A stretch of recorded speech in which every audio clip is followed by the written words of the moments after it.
We've also learned how Aaron Alexis, the alleged shooter, was able to easily access the Naval Sea Systems Command building at the D.C. Navy Yard. Reuters has reported that Alexis was scheduled to begin working the experts. That's a firm, an IT firm on the Navy Yard. Hewlett-Packard, of course, has responded to this in a statement. They said that Alexis did, in fact, work for a subcontractor. They, quote, say, Aaron Alexis was an employee of a company called The Experts, a subcontractor to an HP Enterprise Services contract to refresh equipment used on the Navy Marine Corps intranet network. HP is cooperating fully with law enforcement as requested. Now, Thomas Hoshko, the Experts CEO, told the press that Alexis had been granted secret access as well as a command access card. Arthur, Alexis allegedly drove to the Navy Yard complex with weapons that he bought in Virginia just a few days prior to the shooting. He then cleared security checkpoints before parking in a lot on the property. How did he get into the building?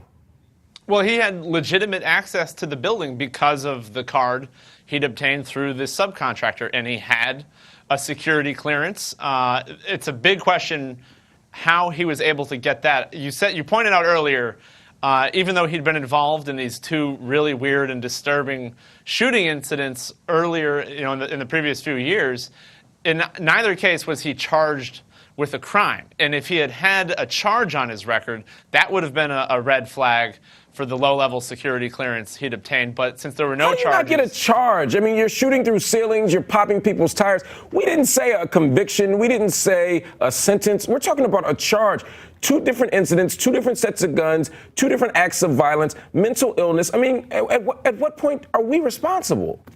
Well, I mean, in each of these cases, there was a sort of compelling story that he had used as an explanation for why he'd done what he'd done.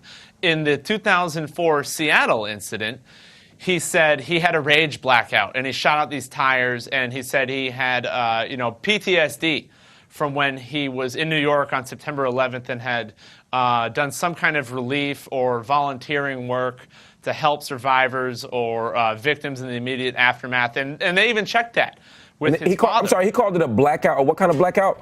A rage blackout. That's what I thought you said, a rage blackout. And they were connecting it to PTSD from September 11th. So a somewhat sympathetic couple of circumstances. Maybe they thought, all right, rage blackout, he'll need to get his anger management checked. And then in the Texas thing, he said, I was cleaning my gun and it accidentally went off.